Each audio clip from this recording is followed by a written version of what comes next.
Okay, so I'm gonna start off by chopping up 6 to 8 garlic cloves, and you want to dice them. If you don't like garlic, you can always skip this step. You also want to take 1 medium-sized onion and dice it.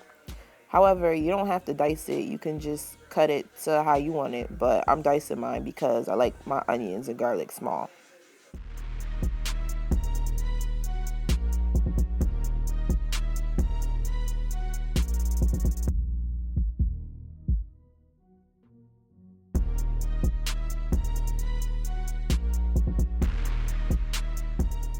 And just do the same thing with your tomatoes.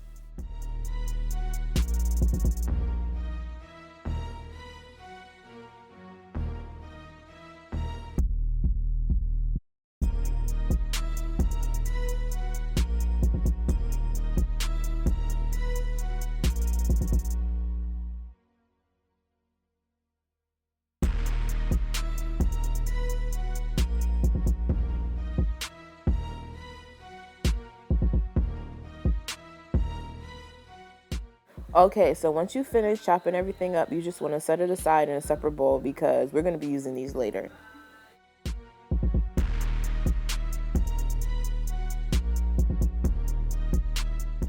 Okay, so now you're just going to take your chicken breast and cut it in half. Be careful while you do this that you don't cut your fingers or anything. And obviously, you want to wash the chicken first before you do this.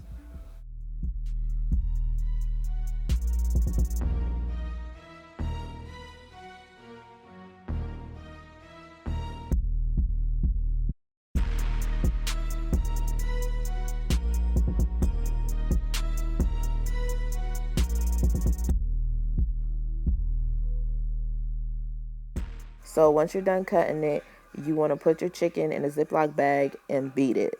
Literally, like, you want to beat the meat because once you beat the meat, it becomes more tender and it's thin and it's easier for it to get juicy. I promise you. See how much thinner it is now? Okay, so now it's time to make the marinade. You're going to need a cup of Louisiana teriyaki sauce. Just empty it into a large bowl. Now I'm going to add a tablespoon of Larry's lemon pepper to my sauce.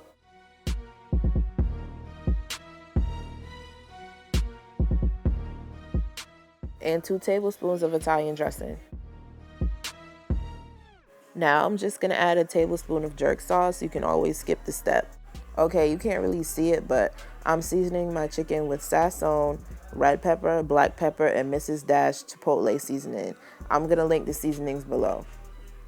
Okay, so I really didn't measure how much seasoning I put on my chicken. I just went off of my own taste buds. So when you season your chicken, just go off of your own taste buds, meaning if you like your chicken with a whole bunch of seasoning, put a whole bunch of seasoning in it. If you don't like your chicken with a lot of seasoning, don't put a lot. It's very simple. Just remember that if you put too much, it will be salty. And when you're done seasoning one side, just flip it over and season the other side. So when you're done seasoning it, you want to take it and put it in your marinating bowl and mix it together. But I don't have tongs, so I'm just going to use my hands. Once you're finished, you want to take your marinated chicken and put it in a Ziploc bag. Now we're just going to take the stuff we chopped up previously and put it in with the marinated chicken.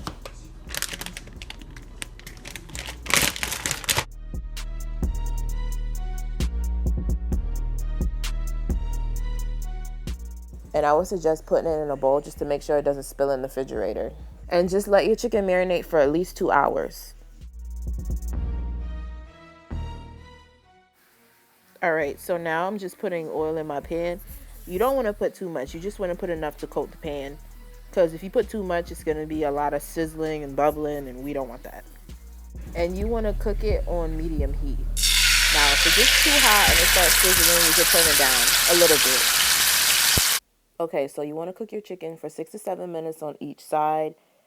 And when you cook your chicken, you'll know it's done when you try to flip it over. If it still sticks to the pan, it's not done. If it doesn't stick, then it's done. You don't want to mess with it too much, though, because you won't get the nice brown layer on the outside. Okay, so now that I flip my chicken over. I'm just gonna continue the same steps that I did before.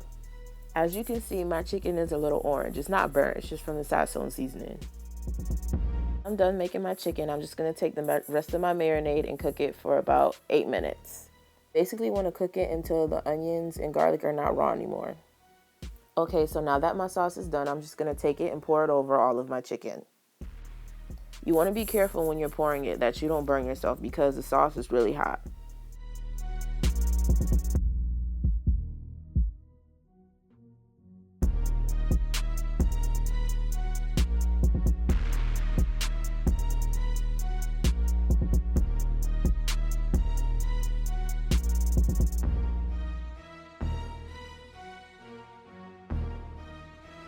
Okay, so now that we've finished, I just cut up a piece so I can show you the inside is cooked and that it looks very juicy.